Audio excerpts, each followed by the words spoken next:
Praise the Lord, ஹalleluya. கர்த்தருக்கு மகிமை உண்டாகட்டும். சகலத்தையும் நேர்த்தியாய் செய்தவர், இந்த பூமியும் அவர் நேர்த்தியாய் படைத்தார். உங்களையும் என்னையும் நேர்த்தியாய் படைத்திருக்கிறார். நீங்கள் விசுவாசிக்கிறீங்களா? சிலருடைய வாழ்க்கையில் அவங்க எப்பொழுதும் சொல்லுவாங்க, கடவுள் ஏன் தான் என்னை இங்கே படைச்சாரோ, ஏன் தான் இந்த வீட்டுக்கு கொண்டு வந்தாரோ. இப்படிப்பட்ட எண்ணங்கள் அவருடைய வாழ்க்கையில், அவருடைய சிந்தனைகள் அடிக்கடி ஓடிக்கொண்டே இருக்கும். எனக்கு அன்பானவர்களே, தேவன் தவறு செய்கிறவர் அல்ல, சரியாக செய்கிறவர். ஒருவேளை ஏதோ ஒரு பிரச்சனைக்குள்ளாக நாம் சிக்கி தவிக்கும் பொழுது, இல்லைனால் ஏதோ ஒரு போராட்டம் நமக்குள்ளாக வந்து நம்முடைய குடும்பத்தையோ நம்முடைய பிள்ளைகளையோ ஆட்கொள்ளும் பொழுது, நாம் தேவ சமூகத்திற்கு போகும் பொழுது கர்த்தர் ஆலோசனை தந்து நமக்கு சரியாக வழி நடத்துவார் என்பதில் சந்தேகமே கிடையாது. அல்லேலூயா. ஆண்டவருக்கு நன்றி செலுத்தும். நாம் தேவனிடத்தில் போகும் பொழுது ஆண்டவர் நம்மிடத்தில் வந்து சரியாக நமக்கு ஆலோசனை கொடுத்து நம்மை சரியாய் வழி நடத்துவார். யோவானுக்கு எழுதின சுவிசேஷத்தில் 1ஆம் அதிகாரத்தில் 14ஆம் வசனம் இப்படி சொல்லுகிறது, அந்த வார்த்தை மாம்சமாகி கிருபையினாலும் சத்தியத்தினாலும் நிறைந்தவராய் நமக்குள்ளே வாசம் பண்ணினார் என்று சொல்லப்பட்டிருக்கிறது. அந்த வார்த்தை மாம்சமாகி கிருபையினாலும் சத்தியத்தினாலும் நிறைந்தவராய் நமக்குள்ளாக வாசம் பண்ணினார் என்று சொல்லப்பட்டிருக்கிறது. பிரியமானவர்களே, ஆதி நாட்களிலே ஆண்டவர் வார்த்தையின் வழியாக பேசிக்கொண்டே இருந்தார். வார்த்தையில் தான் அவர் வெளிப்பட்டார். அதன் பின்பாக தீர்க்கதரிசிகள் மூலமாக அந்த வார்த்தை நமக்கு வந்ததை நாம் பார்க்கிறோம். அதன் பின்பாக அவர் அப்படி அல்ல, இந்த பூவுலகில் இறங்கி வந்து மனிதர்களுக்குள்ளே வாசம் பண்ணினார். ஆகவே தான் நமக்குள்ளே வாசம் பண்ணினார் என்று சொல்லப்பட்டிருக்கிறது. உங்களுக்குள்ளே ஒரு வாசம் பண்ணுகிறார், அதை நீங்கள் விசுவாசிங்க. எனக்குள்ளே என் இரட்சகர் இருக்கிறார், சேனைகளின் கர்த்தர் இருக்கிறார், யாக்கோபின் தேவன், மிகுந்த ஐஸ்வர்யத்தின் தேவன், நன்மையின் தேவன். அதை விசுவாசத்தோடு சொல்லுங்க. ரட்சிப்பின் தேவன், விடுதலையாக்குகிறவர், எல்லாவற்றையும் சரியாய் செய்கிறவர். அல்லேலூயா. ஆண்டவருக்கு நன்றி செலுத்துவோம். ஆண்டவர் நமக்கு உதவி செய்வாராக. தேவன் தூரத்தில் இருந்தவர் அல்ல, நம்மிடையே குடியிருக்கிறவர். நம்மோடு கூட இருக்க அவர் இந்த பூவுலகிற்கு வந்தார். அதை நம்ம மறந்துடவே கூடாது. அவ்வளவுதான்.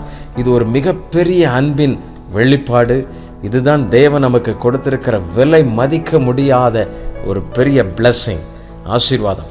தெய்வமே மனிதருக்குள்ளாக, அவர் அரியாசனத்திலிருந்து கட்டளை கொடுக்கிறவர் அல்ல, மனிதனுடைய இருதயத்திற்குள் இருந்து அவர்களோடு கூட பேசுகிறவர்.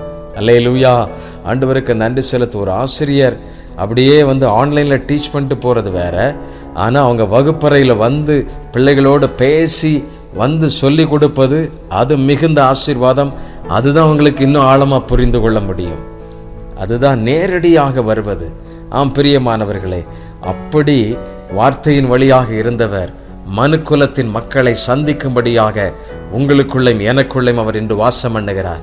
நீங்கள் சொல்லுங்க, ஆண்டவரே, எனக்குள்ளே வாசம் பண்ணுகிறவரே, எங்களுக்குள்ளே இருப்பவரே, உமக்கு நன்றி என்று சொல்லுங்க. கிறிஸ்மஸ் என்பது, கிறிஸ்து தின பிறப்பு என்பது மனிதரை சந்திக்கும்படியாக பிதாவாகிய தேவன் தம்முடைய ஒரே குமாரனை அனுப்பினார். இதுதான் நற்செய்தி. ஆண்டவருக்கு நன்றி செலுத்துங்க. ஆண்டவர் ஸ்தோத்திரம் பண்ணுங்க. நீர் எனக்குள்ளே இருக்கிறீர், எனக்கு ஒரு கவலையும் இல்லை. அதை அறிக்கை செய்யுங்க. ஆண்டவர் வெற்றியான மாதமாக, வெற்றியான நாட்களாக எல்லையெங்கிலும் நமக்கு அமைத்து கொடுப்பார். அது மாத்திரமல்ல, இன்றைக்கு நீங்கள் ஒரு ஒதுக்கப்பட்ட, எல்லாராலும் புறந்தள்ளப்பட்ட ஒருவருக்காவது நீங்கள் சென்று கர்த்தருடைய வார்த்தையை சொல்லுங்க. அவர் உனக்குள்ளே இருக்கிறார், உங்களுக்குள்ளே இருக்கிறார். இனி உங்கள் குடும்பத்தில் தோல்வி கிடையாது. உங்கள் பக்கத்தில் அப்படி நிறைய பேர் இருப்பாங்க. இல்லை என்றால் உங்களுக்கு தெரிந்தவர்கள் தொலைபேசியில் நிறைய எண்கள் வைத்திருப்பீங்க. அந்த எண்களில் யாராவது ஒருத்தருக்கு நீங்கள் பேசி பாருங்கள். அது ஒரு மிகுந்த ஆசீர்வாதத்தை கொடுக்கும். அல்லேலூயா. எனக்குள்ளே வாசம் பண்ணினவர். நல்ல தேவனுக்கு நன்றி செலுத்துவோமா?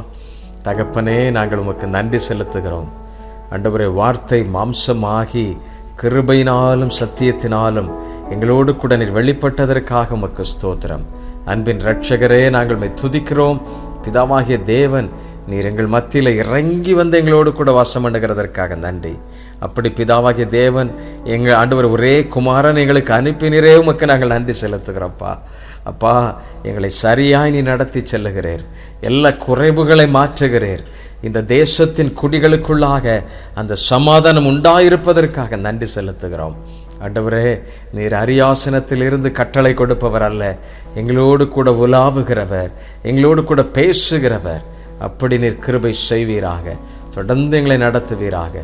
இயேசுவின் நாமத்திலே கேட்கிறோம் பிதாவே. Amen, amen. Thank you. God bless you. God bless you.